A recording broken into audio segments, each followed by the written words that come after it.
A practicing lawyer is 3.6 times more likely to suffer from depression than other similar professions. Why does this happen? What can you learn about it?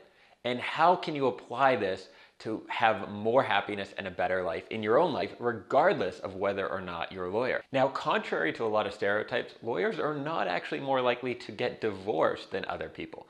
But I think looking at the math, there could be some other factors protecting them on this side, such as people being terrified of getting divorced from a lawyer.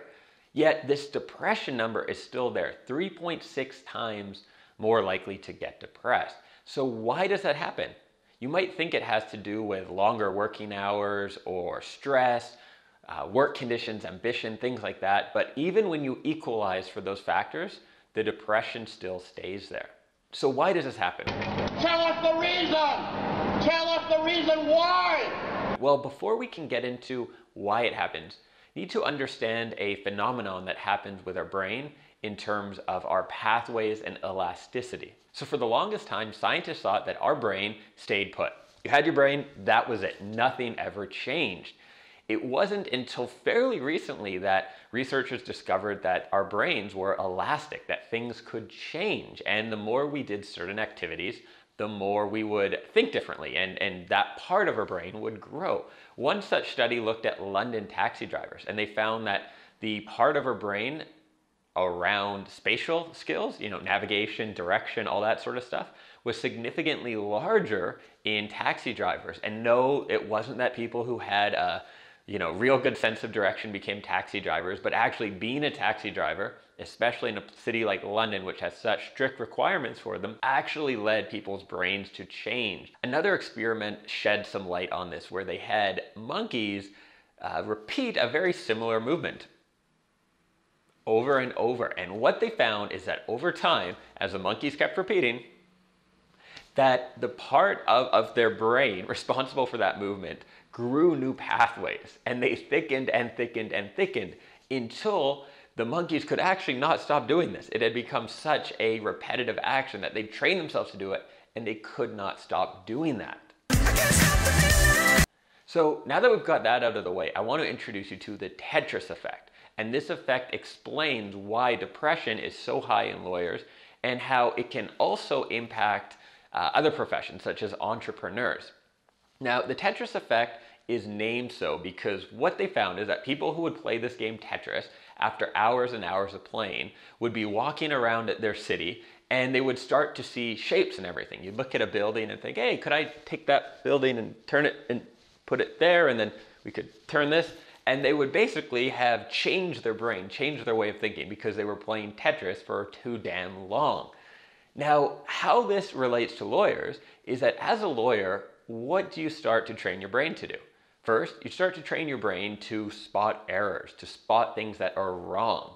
Next, you're training your brain often to argue with people or catch them in a lie. Or, sadly, even if you know someone is telling the truth, to argue with them anyhow and make them look bad or prove that you're right, even if you know you're not. Last thing that comes up as a lawyer is billable hours.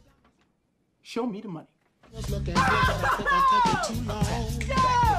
If you are working in a big law firm, you need to be billing a set amount of hours, and you're always thinking, can I be billing for this? Could I be making money for this? Should I be charging for this? Hey, out for lunch, is this a billable hour? Now think about these three things here, right? Looking for flaws in other people's arguments, finding out if people are liars, always trying to be right, and then thinking about your time in terms of money, billing constantly.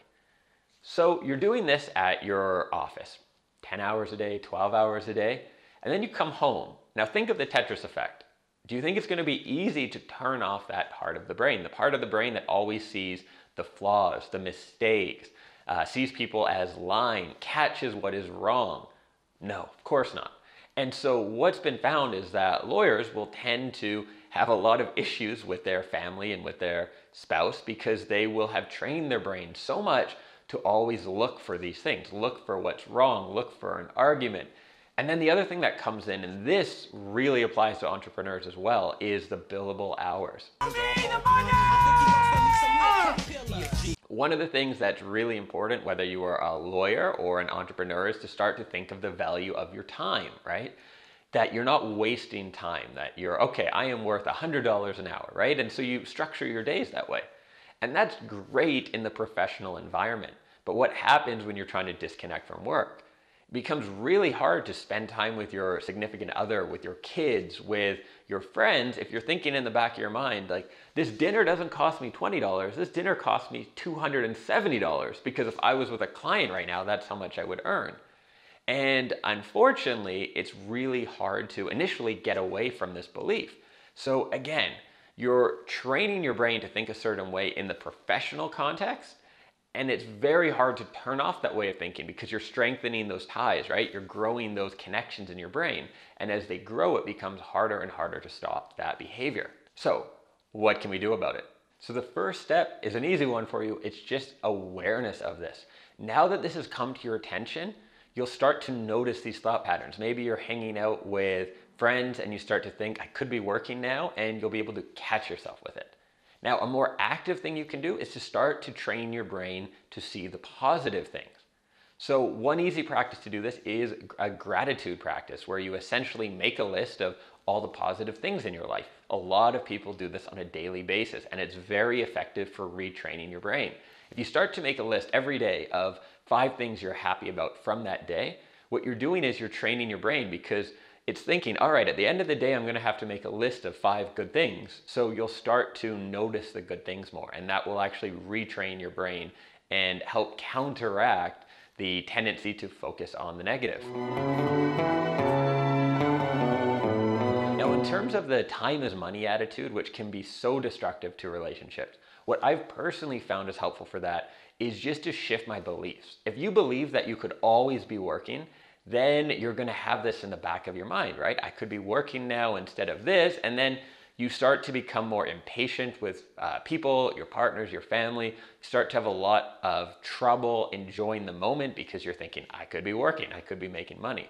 So for, whether or not it is true, and I do think it is, one of the things that has helped me is just changing my belief and acknowledging that you only have a limited work capacity, that I have maybe 6 or 8 hours in a day, that if I don't take weekends off, I don't recharge and my work suffers the next week.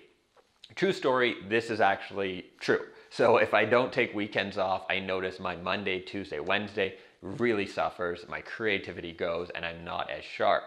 Whether or not that is true for you, acknowledging this belief, basically creating this belief for yourself where you say, I have to take a day off, or I have to take 2 days off.